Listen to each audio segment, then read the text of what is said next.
I almost quit a few times. About 10 months ago, I decided to build a complete web developer bootcamp. And there were countless moments where I thought, this is it, I probably should not go forward. But here's the weird part. I couldn't quit. And it wasn't because I'm extremely disciplined or motivated. It was because of one psychological trick that made quitting literally impossible for me. And now it's a best-seller on Udemy, which is wild. So in this video, I want to share what actually worked for me, not theory, not some productivity guru stuff, just the real systems I used that kept me going even on terrible days. My name is Jackson and let's get into it. Okay, so first, why did I even decide to do this, to build this course? Years ago, when I wanted to learn to code, I hit this wall. Every course was like spend 3 weeks on HTML, then CSS, then JavaScript, and then eventually you'll build something. So a lot of time spent on getting the basics done before you actually get to build something, and building something is the fun of coding. So I kept thinking, when do I actually make something that works? I kept losing momentum. I'd start strong, get excited, but weeks would pass and I still hadn't built anything real. So I had this idea. What if students could build a full stack application from day one, learning each technology just in time as they needed it? So the focus is not on learning the technology, but rather building on something that works. Like you need to add authentication. Cool. Now let's learn what you need to know about authentication. I genuinely believed this could work, so I decided to build it. Now, when I made that decision, the first thing I did might sound stupidly simple, but it made really a huge difference. I wrote it down. I wrote down my goal, but not the way you think. I didn't create a course on some piece of paper. That felt honestly quite boring and abstract. Instead, I did something weird. I created a dummy course on Udemy, like a fake course that didn't exist yet, so you can just start creating a course. So I was as specific as I could be. I wanted to be about building a full stack app. I wanted to use Next.js 15, React 19, Tailwind, and I had placeholders inside the course that represented the philosophy I would use. Like the North Star is to get the product built, not to go deep into coding theory. And I wanted to leverage AI as much as possible and all that stuff. Now look, I know you've heard write down your goals a million times. Everyone says that. But here's what nobody tells you, or probably you've not heard. There's actually a study showing that people who write down their goals are 42% more likely to achieve them. But the real insight isn't just writing it down, it's making it fun to write them down. That's what most people miss. In my case, creating the dummy course with all the details made it feel real. I could see it. It wasn't some abstract goal anymore. And here's the thing. So this was helpful. And I found out you could be creative in how you write down your goals to make it more fun. Like in my case, creating the dummy course with placeholders and details in it. And I think this makes a pretty big difference for something that takes only a few minutes. But the more important thing I did was this. I told myself I wouldn't start any other project until this was done. No shiny object syndrome. Just this one thing. And honestly, that decision probably saved me because I definitely got tempted by other ideas along the way. But writing it down was just the start. The next thing I did was actually what kept me focused day after day. Every single morning when I was planning my day, I would look at my goals, think about them, and work with it. Okay. So I think this is where people get it wrong sometimes. They read their goal like a chore, like checking off a to-do list item that I feel does nothing. Instead, I'd actually ponder my goal, like really think about it. What's my next tiny step? What's blocking me? What's got easier since yesterday? I'd spend maybe 5 minutes just thinking.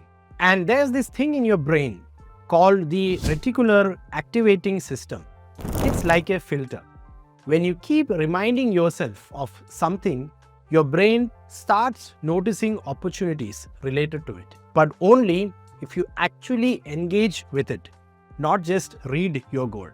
So every morning I'd engage, and my brain would start seeing solutions I had missed before. But here's the thing, pondering your goal is great, but I needed something more concrete to actually execute on it. Alright, so you've got two systems by now, the creative goal writing process and the daily pondering system. Most people stop here, but this next one, this is what carried me through the hardest days. I created this insanely detailed checklist in Apple Notes. And when I say detailed, I mean detailed. Like instead of just writing record module 3, I'd break it down into record strategy, record the sign-in server action, record the sign-out server action, complete the sign-in constants, record header changes, etc. Every single tiny task was its own checkbox. Why? Because even on days when I felt completely unmotivated, I could always find something small to check off. And every time I did, little hit of dopamine, little sense of progress. I also did this thing where I had uploaded finished videos to Udemy even before launching the course. Watching that total hours number go became weirdly motivating, like a progress bar in a video game. The checklist became my anchor. When I didn't know what to do next, I'd just look at the list. There was always something. But a checklist alone wasn't enough because I knew things would go wrong. So I came across this method called WOOP, W-O-O-P, Wish, Outcome, Obstacle, Plan. Why focus on what could go wrong? But then I tried it and I think it was really helpful. Here's why. I planned for obstacles before they became disasters. And when obstacles happened, I didn't panic because I already had thought about it and I had some plan about dealing with the obstacles. So here's what I did. Now, you may not always be able to perfectly identify all the possible obstacles in advance.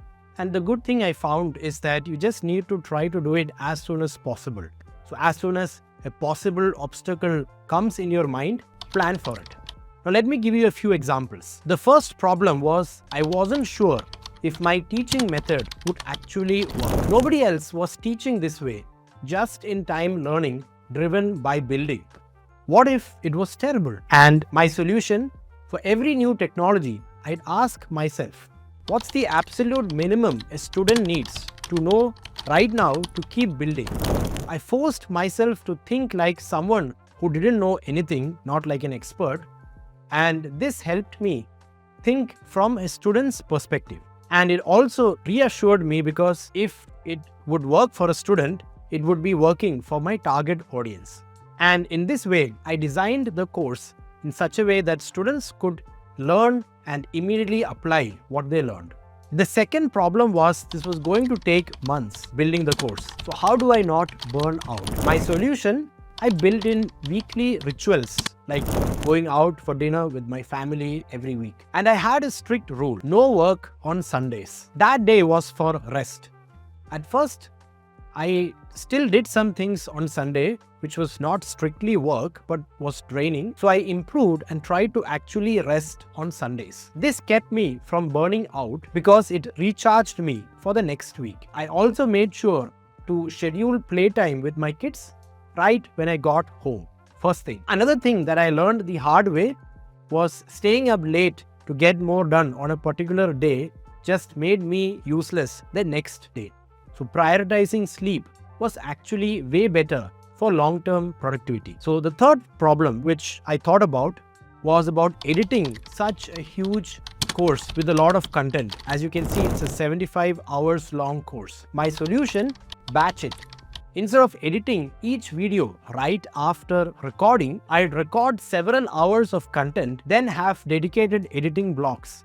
And I used AI tools like Descript to speed things. Editing was the most boring thing for me when building this course. So instead of forcing myself to edit for 8 hours, I do 2 to 3 hours on most days.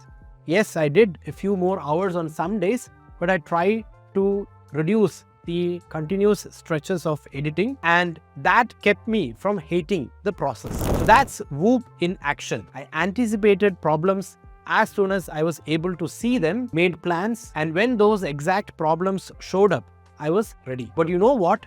Even with all this planning, still things kept happening. Like the design tool I was using, Creative AI, literally shut down in the middle of my project. I remember sitting at my desk, and one day when I opened Creative AI, there was this message saying that by a certain date, they would shut down. To handle this challenge, I had to move everything to Figma and redo a bunch of stuff. Another thing was React 19 had just come out and some components broke and I had to manually fix them. Like I remember, the calendar component was not working because of some changes in React 19 and I had to manually fix them. But thankfully, as I kept building the course, some updates came to that component and I was able to use the calendar component without making any manual changes to it. Another thing I remember was I thought I had recorded a lesson, but I couldn't find the video later. No idea if I actually recorded it or I just imagined that I had done it. Also, because I was recording for several hours every day, that made my throat ache. So I started altering between recording days and development days. And I had this family vacation planned. I really tried to finish the course before it, but I couldn't. So I just paused for 10 days, prioritizing family time. So you can see a lot of things happened, a lot of challenges came up. Some of them were anticipated ahead of time and I was able to deal with them. And some of them were not anticipated, or at least not anticipated far ahead of time. Again, the good thing is that when you do anticipate some problems ahead of time and you successfully tackle them, that builds some confidence, some momentum, and you can use it for tackling problems that are not anticipated well in advance. Okay, so at this point you're thinking, cool Jackson, you had systems, but what about when you just did not want to build the course anymore? Because that happens a lot. So to handle this, I had done something early on that made quitting really hard. And this is the psychological trick I mentioned at the start of this video, the one that made quitting impossible. There's this study about voting where they asked people 2 questions. Will you vote versus will you be a voter? The people who were asked, will you be a voter, were way more likely to actually vote. Because voting is just an action, but being a voter is an identity. Now, I know this sounds a little bit cheesy, but this actually worked for me. And this is something that I've learned over a period of time building various projects. So now, whenever I start a new project, I keep telling myself, I am someone who finishes what I start. So I see myself as a person who finishes what I start, especially if it's something meaningful. Not I will finish this, but I am someone who finishes things. And honestly, that's something quite powerful, because when I wanted to quit, and trust me, there were days I couldn't, because quitting would mean I wasn't who I said I was. It's like this: if you see yourself as someone trying to eat healthy, you might skip a healthy meal. But if you see yourself as a person who eats healthy, you are being that. Well, it works. When your identity is on the line, you push through. All right, pause for a second. We've got 4 complete systems that actually work. Writing things down, working with your goals daily, having a detailed checklist, breaking things down as much as possible to make it very easy for you to keep the momentum alive, and finally planning for obstacles in advance. But there's something I haven't told you yet. Something that almost made all of this worthless, because Ultimately, what matters is if you get your goal done or not. So, at this point in my story, I had everything in place: written goals, daily reviews, detailed checklists, obstacle plans, and a strong identity. I should be unstoppable, right? Well, the problem was the sheer length of the project ended up being very challenging. When I started, I seriously thought that I could do it in about 3 months, but it ended up taking 10 months. That's a long time to stay focused on one thing. There were definitely moments where I was like, do I actually want to keep doing this? But here's what I discovered. Our core strength as humans is in our beliefs. They drive us. When the going gets tough, doing something you genuinely believe in helps. It's like digging deep. I genuinely believed this course would help people, and I had told myself I'm someone who finishes things. So those two beliefs kept me going. I was actually spending time, yes, a lot of time, but I believed that I was spending this time on something which will help people. So after 10 months of this, showing up, checking off tasks, dealing with obstacles, I launched my course. 75 hours of content, Next.js 15, React 19, the just-in-time learning methodology I believed in, and it's now a bestseller on Udemy, which is honestly surreal. But here's what I want you to understand. This didn't happen because I'm some super disciplined person with infinite willpower. It happened because I wrote down a specific goal, made it fun and visual, worked on it, pondered on it every single day, actually engaged, not just read out the goal, made an obsessively detailed checklist. So I always had something tiny to do, and also this helped me have massive clarity on what I was doing and what I had to do, planned for obstacles before they happened, and when they happened, disasters became manageable, and tied it to my identity, which made quitting literally impossible. And those 5 things created a system that worked even when I didn't feel like working. Because that's the thing, you're not going to feel motivated every day, you're just not. Motivation is unreliable. But a good system that works even when you're tired, bored, or convinced you're going to fail, that's gold. Look, if you're working on something big right now, a project, a course, learning a new skill, whatever, I just want to tell you, you don't need to be more disciplined, you need a better system. Write down your goal, but make it visual and fun. Look at it daily and actually think about it. Break it into tiny tasks, plan for the stuff that will go wrong, and decide that you're the kind of person who finishes things. Not I will finish, but I am someone who finishes. That's it. That's work for me. If this was helpful, let me know in the comments what you're working on. What's the one system you're going to try? All right, see you in the next one.